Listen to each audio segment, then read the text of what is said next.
తమిళనాడు ముఖ్యమంత్రి స్టాలిన్ కు షాక్ ఇచ్చారు రాష్ట్రపతి ద్రౌపది ముర్ము.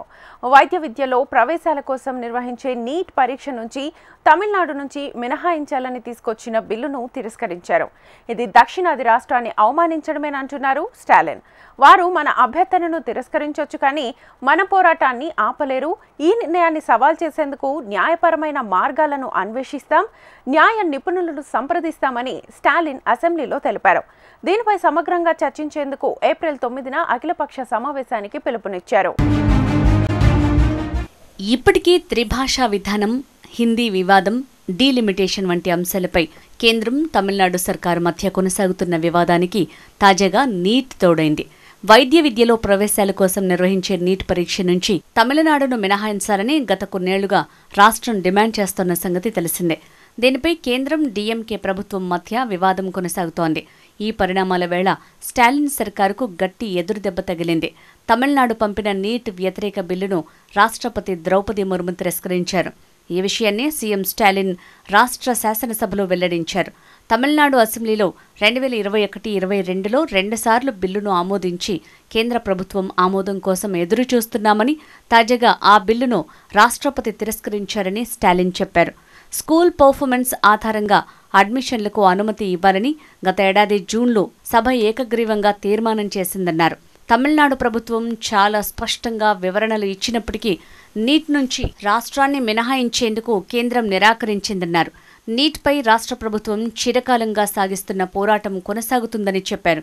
ఇది దక్షిణాది రాష్ట్రాన్ని అవమానించటమే.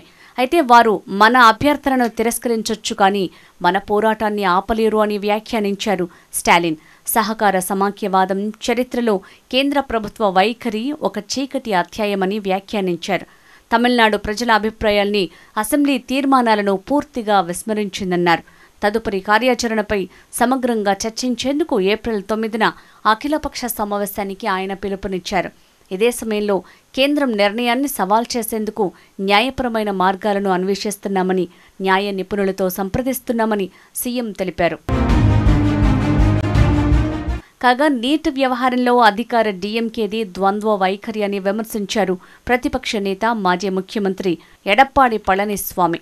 ఈ అంశంపై ప్రజలను మోసం చేసి అధికారంలోకి వచ్చిన డీఎంకేకు వచ్చే ఎన్నికల్లో ప్రజలు చావుదెబ్బ కొడతారని తెలిపారు. నీట్పై ప్రజలు ప్రశ్నిస్తారని భయపడి ప్రస్తుతం అఖిలపక్ష సమావేశాన్ని ఏర్పాటు చేస్తున్నారని ఆరోపించారు. ఈ సమావేశంలో తమ పార్టీ పాల్గొనేది లేనిది తర్వాత ప్రకటిస్తామన్నారు. మరోవైపు నీట్ విషయంలో డీఎంకే ప్రభుత్వ తీరు తప్పుబట్టారు బీజేపీ శాసనసభ్యురాలు వానతి శ్రీనివాసన్. తాము అధికారంలోకి వస్తే నీట్ పరీక్షలను రద్దు చేయించే రహస్యం తమకు తెలుసంటూ ప్రజల్ని ఉప ముఖ్యమంత్రి ఉదయనిధి స్టాలిన్ మోసం చేశారని విమర్శించారు. డీఎంకే నీట్ నాటకం ముగింపునకు చేరుకుందని తెలిపారు. నీట్ వ్యవహారంలో రాష్ట్ర ప్రజల్ని మోసం చేసినందుకు ముఖ్యమంత్రి సహా డీఎంకే నేతలు ప్రజలకు క్షమాపణ కోరాలని డిమాండ్ చేశారు. నీట్ అంటే national eligibility cum entrance test.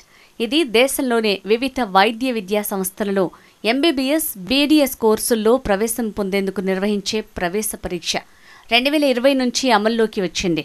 గతంలో రాష్ట్ర స్థాయిలో నిర్వహించిన ప్రవేశ పరీక్షకు బదులు నీట్ అమల్లోకి వచ్చింది. అయితే తమిళనాడు ప్రభుత్వం మొదటి నుంచి నీట్ను వ్యతిరేకిస్తోంది. నీట్ పరీక్షలో ఫెయిల్ అయిన విద్యార్థులు ఆత్మహత్యలు చేసుకున్న ఘటనలు ఉన్నాయి. కోచింగ్లకు వెళ్లే సామర్థ్యం లేని విద్యార్థుల పట్ల దీనిని ఒక శాపంగా భావిస్తున్నారు. దీంతో నీట్కు వ్యతిరేకంగా తమిళనాడు ప్రభుత్వం ఎప్పటి నుంచో పోరాటం చేస్తోంది. సామాజిక న్యాయం దక్కాలంటే నీట్ వద్దనే నినాదంతో పోరాడుతూ వస్తోంది. అందుకే నీట్ బదులు 12వ తరగతి మార్కుల ఆధారంగా వైద్య విద్యా కోర్సుల్లో ప్రవేశానికి తమిళనాడును అనుమతించాలని తమిళనాడు ప్రభుత్వం ఒక బిల్లును రూపొందించింది. అయితే 2021-22 నుంచి అది పెండింగ్లో ఉంటూ వస్తోంది. ఈ క్రమంలో గతేడాది జూన్లో తమిళనాడు ప్రభుత్వం ఏకగ్రీవంగా నీట్ను రద్దు చేయాలని తీర్మానం చేసి కేంద్రానికి పంపింది. అయినప్పటికీ కేంద్రం నుంచి సానుకూల స్పందన రాలేదు. మరోవైపు తమిళనాడుతో పాటు పశ్చిమ బెంగాల్ కూడా నీట్కు వ్యతిరేకంగా ఓ తీర్మానం చేసి కేంద్రానికి పంపింది. కాంగ్రెస్, ఆర్జేడీ లాంటి పార్టీలు కూడా నీట్కు మొదటి నుంచే వ్యతిరేకిస్తూ వస్తున్నాయి. వచ్చే ఏడాది తమిళనాడులో శాసనసభ ఎన్నికలు జరగనున్న కీలక సమయంలో ఈ వివాదం రాజకీయ ప్రాధాన్యత సంతరించుకుంది.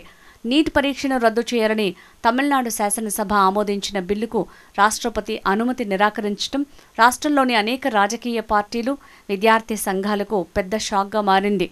ఇప్పటికీ హిందీ భాష వివాదం, డీలిమిటేషన్ వంటి అంశాలపై కేంద్ర ప్రభుత్వం, తమిళనాడు రాష్ట్ర ప్రభుత్వాల మధ్య వివాదాలు కొనసాగుతున్నాయి. ఈ నేపథ్యంలో ఇప్పుడు నీట్ పరీక్ష విషయంలో రాష్ట్రపతి తిరస్కారం తాజా వివాదంగా మారింది. ఈ పరిణామంతో కేంద్ర రాష్ట్ర ప్రభుత్వాలు మరింత దిగజారే అవకాశాలు కనిపిస్తున్నాయి. తమిళనాడు ప్రజల భావోద్వేగాలను, శాసనసభ తీర్మానాలను కేంద్ర ప్రభుత్వం గౌరవించలేదని అధికార డీఎంకే విరుచుకుపడుతోంది.